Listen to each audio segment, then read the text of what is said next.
हम लोग इतिहास चैप्टर 1 पढ़े क्लास 10th का, यूरोप में राष्ट्रवाद। अब चैप्टर 4 पढ़ रहे हैं, यानी चैप्टर 4 पढ़ रहे हैं भारत में राष्ट्रवाद। अब चैप्टर 4 क्या पढ़ रहे हैं? भारत में राष्ट्रवाद। तो सबसे पहले आपको बता देते हैं कि राष्ट्रवाद का मतलब क्या होता है। राष्ट्रवाद एक ऐसी भावना होती है, राष्ट्रवाद एक ऐसी भावना होती है जो कि देश के प्रति एकता, देश के लोगों में एकता लाती है। राष्ट्रवाद एक ऐसी भावना होती है जो देश में रहने वाले लोगों में एकता लाती है। साथ ही साथ जो होता है कि भूगोलिक क्षेत्र के यहाँ पे जितने भी होता है ना, सब में राष्ट्र के उदय का चेतना बढ़ती है। कोई पूछेगा राष्ट्रवाद किसे कहते हैं तो क्या करिएगा? बोलिएगा देश में रहने वाले लोगों में एकता लाती है। राष्ट्रवाद एक ऐसी भावना होती है जो देश में रहने वाले लोगों में एकता लाती है। दूसरी की बात क्या है कि वो राष्ट्र के प्रति, देशभक्ति के प्रति, देश के प्रति भक्ति जागरूक करती है, यानी देशभक्ति सिखाती है। चलिए तो हम लोग पढ़ेंगे, तो सबसे पहले इसमें स्टार पॉइंट पढ़ेंगे, क्वेश्चन आंसर पढ़ेंगे, सब चैप्टर 4 का जितना है पढ़ लेंगे। और हाँ, आपका इसमें 12 का भी पूरा ज्ञात हो सकता है। सुनिए, तो ब्राह्म समाज आंदोलन, देखिए ब्राह्म समाज आंदोलन का आंदोलन 1828 में राजा राम मोहन राय ने किया था। ब्राह्म समाज आंदोलन किसने किया था? किसने किया था? राजा राम मोहन राय ने किया था। कब किया था? 1828 में किया था। पहले का इसमें से क्वेश्चन स्टार पॉइंट VVI बनता है कि ब्राह्म समाज का आंदोलन किसने किया था? तो राजा राम मोहन राय ने किया था। आर्य समाज की स्थापना किसने किया था? स्वामी विवेकानंद ने किया था। किसने किया था? स्वामी विवेकानंद ने किया था। कब किया था? 1875 में किया था। याद रखिएगा, 1875 में स्वामी विवेकानंद ने किया था क्या? आर्य समाज की स्थापना। ध्यान से सुनते चलिए लोग। उसके प्रथम विश्व युद्ध के कारण हुए थे। देखिए यहाँ पे प्रथम विश्व युद्ध में हमारे मित्र लोग कौन है? देखिए मित्र राष्ट्र क्या था और केंद्रीय शक्ति क्या था? तो मित्र राष्ट्र में फ्रांस था, ब्रिटेन था, रूस था, और ठीक उसकी केंद्रीय शक्ति में था तो जर्मनी, इटली, ऑस्ट्रिया, हंगरी, ऐसे देशों ने ये दोनों के बीच में मुकाबला हुआ था। ठीक है, तो युद्ध के बाद भारत में अंग्रेजों द्वारा जिम्मेवार सरकार का अवशासन पड़ा, यानी जिम्मेवार सरकार उसको मैंने अपने परित में लेने शुरू किया। किसके बाद? ये प्रथम विश्व युद्ध के बाद। फिर रक्षा व्यय एवं महंगाई बढ़ने लगी। इसमें क्या बढ़ने लगा? महंगाई बढ़ने लगी। याद रखिएगा, प्रथम युद्ध के बाद मान लीजिए कि नुकसान हुआ था तो उसके बाद महंगाई बढ़े लगेगा। ठीक है, उसके बाद आंदोलन का चरण। कोई पूछता है बाबू कि भारत में आंदोलन का चरण कितना है, तो आप बोलिएगा भारत में आंदोलन का चरण 3 है। कौन? 3 गो बा। ऊपर नीचे दाएं बाएं जन भी हो न तम 3 गो। समझो 3 तो लकी नंबर है भारत के लिए। ठीक है, अरे ना चंद्रयान 3 सक्सेसफुल, समझा गया? तो 3 लकी। ठीक है, और तोरो वाली 3 गो होगी कहीं। ठीक है हिमांशु, चलिए आंदोलन का चरण ये था प्रथम चरण। कौन चरण? प्रथम चरण। गुच्छ हो गया। दूसरा का द्वितीय चरण, तीसरे का तीसरा चरण। कोई पूछे बाबू प्रथम चरण यानी 1885 और 1905 के बीच में जितना आंदोलन हुआ था वो सब प्रथम चरण हुआ था। यानी भारत में 1885 और 1905 में जितना आंदोलन हुआ था वो सब प्रथम चरण के तरफ में। बड़ी खुश है तुम, बड़ी खुश है। तेरा बोल रहे यार ससुरा, वो सोच रहे कि चलो हमारा ड्राम नहीं लिए, काश ले लेते हैं। कहीं का देखा देखिए वो तो चढ़ा था। सुनिए, प्रथम चरण 1885 से 1905 में, यानी आंदोलन का चरण कब से कब हो रे? प्रथम चरण कब से कब हो रे? 1885 से 1905। अब कोनो टोनी से पूछेगा कि बताओ कि 1890 में या 1892 में जो आंदोलन हुआ था वो कौन चरण में आता है? तो प्रथम चरण में आता है। कौन चरण में आता है? याद रहेगा। द्वितीय चरण 1905 से 1919 में हुआ था। द्वितीय चरण कब हुआ था? 1905 से 1919। जैसे इसके बीच में जितना आंदोलन घुस गया था वो सब द्वितीय चरण में था। द्वितीय मतलब दूसरा। ठीक है, याद रखना। उसके बाद का तीसरा चरण था 1919 से 1947 तक। कोई पूछेगा भारत में तीसरा चरण यानी देखो क्या है कि 1942 से 1947 और 1919 के बीच में जितना आंदोलन हुआ था ये सब तीसरा चरण में था। अब हमको लग रहा है 1947 के बाद बहुत कम आंदोलन हुआ था, जैसे शीत युद्ध में पंडित जवाहरलाल नेहरू ने किया था। याद रखना, वो सब आंदोलन नहीं कहा जाता, मैंने उन्होंने चालू किया था कि ना हम, उन्होंने तीसरी दुनिया बनाई थी। उस शीत युद्ध में कहा था ना कि पहली दुनिया अमेरिका था, दूसरी दुनिया क्या था? रूस था। तो वो बोले कि ना हम अमेरिका, अगर अमेरिका और जाते तो रूस किसी जाता, रूस रुक जाते तो अमेरिका किसी जाता। तो बोले ना हम पहली दुनिया में, ना हम दूसरी दुनिया में, हम तीसरी दुनिया बनाना चाहते हैं। तो वो आंदोलन एक प्रकार का नहीं होता है। ठीक है, अब करा खेड़ा आंदोलन। देखिए इसमें मेन आंदोलन हम आपको पढ़ा रहे हैं। ठीक है, इसमें आपका 12th का और इन मैट्रिक का जो है इस बार एग्जाम का पूरा पकड़ होगा, ऑब्जेक्टिव से लेकर सब्जेक्टिव तक होगा। आप लिखित रख लीजिए, पूरा का पूरा आने वाला है। तो खेड़ा आंदोलन, खेड़ा आंदोलन देखिए गुजरात कि खेड़ा जिले में लगान वृद्धि, यानी लगान जो होता है, लगान कुछ जैसे लगान क्या होता है कि मान लीजिए आप खेती कर रहे हो, उस समय लगान था, तो लगान जो था तो 1918 में लगान जो था, लगान मैंने अंग्रेजों ने लगान बढ़ाई, तो जिसके कारण यहाँ पे आंदोलन शुरू किया गया। अब लगान भाई उन लोगों को देने की उतनी शक्ति नहीं थी, मैंने दे तो पाते थे लेकिन बहुत कष्ट से देते थे, जिसके कारण वहाँ पे लगान नहीं दे पाते थे, जिसके कारण क्या हुआ कि वहाँ पे आंदोलन शुरू किया। तो याद रखना, गुजरात, गांधी जी का जन्म अभी हम बताएं कब हुआ था, गुजरात के पोरबंदर में हुआ था, यानी गुजरात में। तो गुजरात में एक जिला का नाम था खेड़ा, जिसमें उस लगान वृद्धि के खिलाफ यानी लगान बढ़ने के खिलाफ में 22 जून 1918 को वहाँ पे एक आंदोलन शुरू किया गया था, जो जिस आंदोलन का क्या नाम था, खेड़ा आंदोलन था। क्या नाम था? खेड़ा आंदोलन। सत्याग्रह आंदोलन के बीच में आंदोलन किया गया था। उसके बाद मोपला विद्रोह किया था। मोपला विद्रोह 1917 में केरल के मलबार, क्या जी, मलबार तट पर। मलबार मतलब क्या होता है, जो ज्यादा माल वहां से उठाया जाता है, वहां से बेचा जाता है, उसको उस जगह को मलबार कहा जाता है। तो ये केरल में था, तो केरल में मलबार जगह से यानी कहा जाता है मोपला विद्रोह क्या था। तो 1917 में केरल में कि मलबार तट पर, तट मैंने क्या होता है, किनारा, किसानों का विद्रोह जिसका नेता अली मुसालियार था। पहले क्वेश्चन पूछेगा मोपला विद्रोह कब हुआ था? 1917। मोपला विद्रोह 1917 में हुआ। मोपला विद्रोह कब हुआ था? 1917 में हुआ था। उसके बाद इसका कौन था मालिक? कौन रे? अली मुसालियार। और याद रखना ये किस लिए हुआ था, वो कहाँ हुआ था? मलबार, केरल के मलबार में, यानी किसानों ने किया था। ठीक है।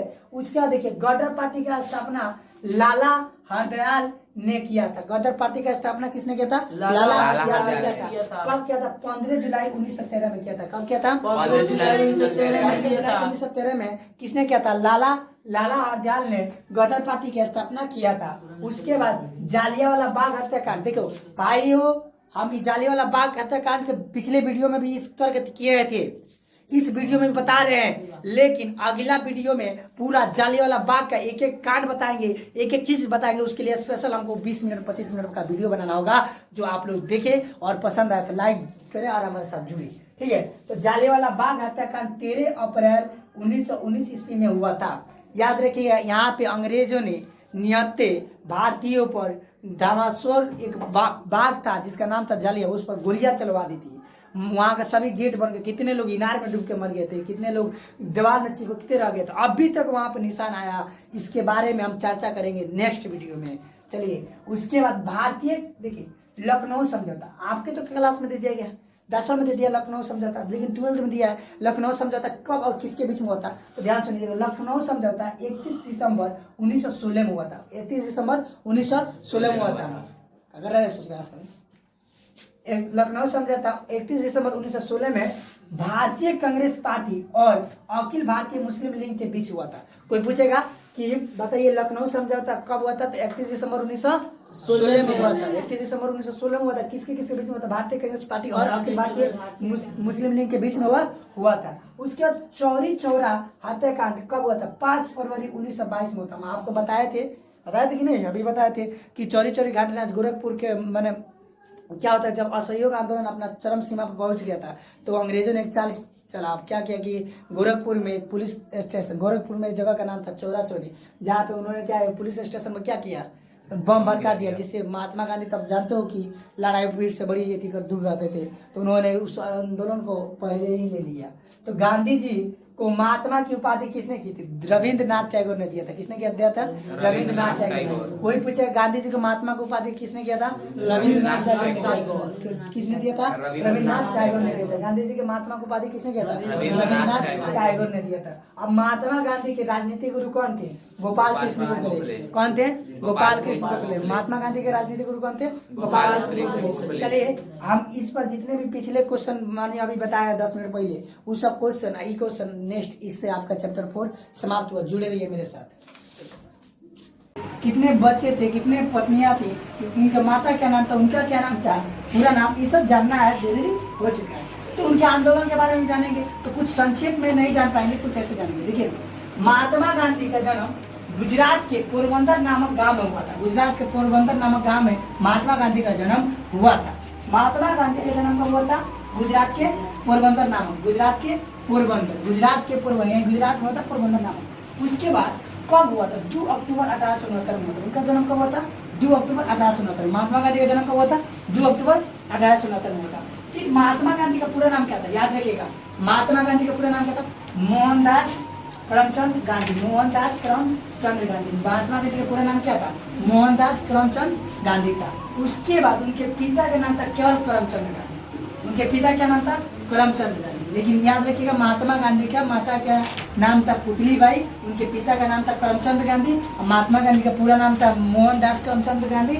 उसके बाद इनकी पत्नी का नाम था कस्तूरबा गांधी, क्या नाम था, कस्तूरबा गांधी। इनकी 2 बेटियां हुई, एक का नाम मनु और दूसरे का नाम रानी। उनकी कितनी बेटियां हुई, 2 बेटी। एक का नाम क्या था मनु, दूसरे का नाम था क्या, रानी। और उनके कितने बेटे हुए, हरिलाल, मणिलाल, देवदास, रामदास, 4 बेटा हुआ। समय दास 2 में लाल लगा दिए। आप लोग याद नहीं पता बोलिएगा, लाल का उनको लाल दास, लाल दास, लाल दास, तो लाल दास उनके बेटे का नाम ना था। एक में ससुर नाम लगा दिए थे लाल दास, हरिलाल, हरिलाल और मणिलाल। याद रखिएगा, हरि मणि लाल लाल, हरि मणि लाल लाल, और रामदेव देवराम दास दास, देवराम दास दास। याद रखिएगा, देवराम दास दास, हरिमणि लाल लाल। याद रहेगा ना, उनके 4 बेटे का संक्षिप्त में नाम था, क्या नाम था कि हरिमणि लाल लाल और देवराम दास दास। ठीक है, कोनो बात नहीं, आगे बढ़े। उनकी मृत्यु देखिए, उससे पहले जानिए, उन्होंने अपने जीवन में खिलाफत आंदोलन शुरू किया था 1919 में, जो 1920 में खत्म हो गया। खिलाफत आंदोलन शुरू किया था 1919 में, जो 1920 में खत्म हो गया। खिलाफत आंदोलन में ही असहयोग आंदोलन शुरू हो गया। क्या हो गया था, खिलाफत आंदोलन में असहयोग आंदोलन शुरू हो गया था। याद रखिए, जो असहयोग आंदोलन था 1920 से 1922, 1920 में शुरू हुआ, 1922 में खत्म कर दिए। तो उस जब खिलाफत आंदोलन चल रहा था, उसी के अंदर में असहयोग आंदोलन शुरू हुआ था। ठीक है, खिलाफत आंदोलन में सारे असहयोग आंदोलन शुरू हुआ था। उसके बाद उन्होंने सत्याग्रह आंदोलन किया था, जो कि 1917 में किया था। सत्याग्रह आंदोलन किया था 1917 में। ये अंग्रेजों ने नमक बनाने पर रोक कर दिया, तब उन्होंने सत्याग्रह आंदोलन शुरू किया। सत्याग्रह माने इनमें नमक को लेकर हुआ था। ठीक है, ये बिहार से हुआ था, पश्चिम चंपारण से हुआ था। ठीक है, एक इनका और आंदोलन। तो देखिए, भारत छोड़ो आंदोलन क्या, ध्यान सुनिए, ध्यान सुनिए। भारत छोड़ो आंदोलन क्या है, तो भारत छोड़ो आंदोलन ये अंग्रेजों के प्रति गांधी जी ने चलाया था, नेतृत्व किया था गांधी जी ने। 1942 में भारत छोड़ो आंदोलन कब होता, 1942 में होता। कब होता, 1942 में कौन छोड़ो आंदोलन हुआ था, भारत छोड़ो आंदोलन। ये क्या था, अंग्रेजों का आ जाता था कि अंग्रेज हमारे देश को छोड़ के चले जाए, उस पर एक आंदोलन चलाया गया कि भारत छोड़ो आंदोलन 1942 में हुआ था, जो गांधी जी इसका नेतृत्व किए थे। क्या है कि यहाँ पे ही गांधी जी ने इसी आंदोलन में ये दिया था, इसी आंदोलन में नारा दिया था, करो या मरो, करो या मरो। लेकिन अंग्रेजों को खराब लग गया, अंग्रेजों को लगा कि बाप रे, पूरा हमारा भारत एकत्रित हो गया, भारत छोड़ो आंदोलन पर पूरा बौखला गया लोग। तो क्या हुआ, अंग्रेजों जो नेता को पकड़ता था, चलो चलो ससुर जी तरह बुलाता रहो, जेलर को ससुर जी बोलता था लोग, अंग्रेज हम मामा बोलता था लोग पुलिस सबको।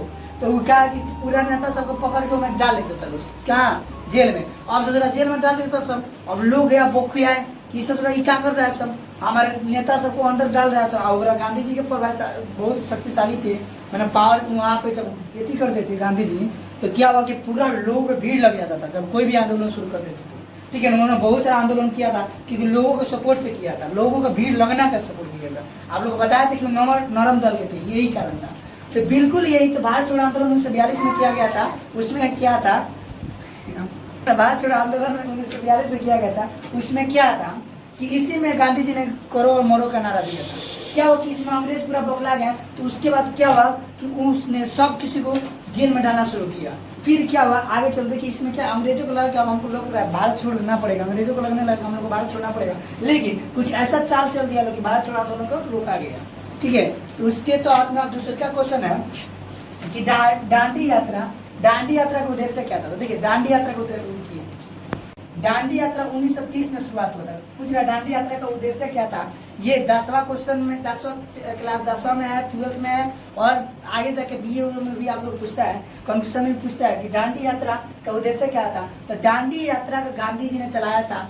गांधी जी ने अपने 79 कितना जी 79, ठीक है, 79 लोगों के साथ मिलकर, अपने 79 कर्मचारियों के साथ मिलकर इस यात्रा का उसने गठन किया। यात्रा यानी 1930 में। यात्रा का उद्देश्य ये था कि अंग्रेजों का नाम था कि अंग्रेज कहते थे कि पूरा मैंने नमक जो है ना वो भारत का नमक नहीं खाएंगे, भारत में कोई भी नमक नहीं बनेगा। उन्होंने नमक पर रोक कर दिया, नमक कानून लगा दिया। तो यहाँ पे 79 लोगों ने मिलकर गांधी जी के साथ इस कानून को तोड़ने के लिए एक यात्रा किया जिसका नाम था दांडी यात्रा पड़ा। और इस यात्रा में उन्होंने समुद्र किनारे जाकर नमक बनाकर अंग्रेजों का नमक कानून तोड़ा था। किसने? गांधी जी ने तोड़ा था। कल तोड़ा था 1930 में। कितने लोगों के साथ गए थे? 79 लोगों के साथ गए थे। गांधी यात्रा का मेन उद्देश्य क्या था? दांडी यात्रा का मेन उद्देश्य क्या था? दांडी यात्रा का मेन उद्देश्य ये था कि वो क्या है कि वो नमक यानी अंग्रेजों को लगाया गया नमक कानून को तोड़ना, समुद्र किनारे जाकर नमक बनाना, नमक बना दिए और उसके बाद नमक कानून को तोड़ दिए। ठीक है, अब इस पर क्या होता है? चौरी चौरा की घटना क्या थी? देखिए चौरी चौरा की घटना क्या थी? जब असहयोग आंदोलन, आप लोग पता है कि असहयोग खिलाफत आंदोलन में ही शुरुआत असहयोग आंदोलन पढ़ाए थे। असहयोग आंदोलन से देखिए असहयोग आंदोलन जब अपने पूरा सीमा पर पहुंच गया, कहाँ पहुंच गया जी? पूरा अंतिम सीमा पर पहुंच गया, जिससे अब अंग्रेजों की मन हार होने लगी थी। तो क्या हुआ कि अंग्रेजों ने एक चाल चली, कांग्रेसी पार्टी ने एक चाल कर चली। उसने क्या किया कि गोरखपुर में चौरी चौरा नाम की एक जगह था, गोरखपुर में चौरी चौरा नाम का एक जगह था, जहाँ पे क्या किया, एक थाना पर क्या किया, बम गिरा दिया, जिस पर 21 लोगों जल कर मर गए, 21 लोगों की हत्या हो गई, जल कर मर गए। तो गांधी जी के भाई थे नरम दल के, वो नहीं चाहते थे कि मारपीट खून खराबा हो। तो उन्होंने क्या किया कि उन्होंने कहा कि मैं असहयोग आंदोलन वापस लेने की उन्होंने सवाल उठा ली कि मैं अब लूंगा। कितने लोग रोकते रह गए, लेकिन लोगों का वो बात नहीं माने, लोग वो बात नहीं माने और क्या किया, असहयोग आंदोलन 1922 में ले लिया। यही कारण उन लोग का कारण था। तो चौरा चौरी घटना यही था कि उन्होंने कांग्रेसी अध्यक्ष लोग कांग्रेसी यानी अंग्रेज सब मिलकर एक चौरा चौरी जगह पर गोरखपुर में था चौरा चौरी, उस पर बम से गिरा दिया, जिस पर 21 लोगों की जान चली गई। थाना में बम से गिरा दिया, 21 लोगों की जान चली गई। रॉलेट एक्ट क्या था? देखिए रॉलेट एक्ट को काला कानून कहा जाता है। रॉलेट एक्ट को क्या कहा जाता है? काला कानून कहा जाता है। कोई पूछेगा एक्ट क्या था? ये काला कानून था जो कि सरकार को यहाँ पे बहुत सारी समस्याओं को मैंने सामना करना पड़ा था, और इसके बाद आंदोलन को दबाने के लिए इस कानून को, काला कानून को चलाया गया था। 18 मार्च 1919 में 18 मार्च 1919 में इस एक्ट को पास कर दिया गया, यानी रॉलेट एक्ट को पास कर दिया गया।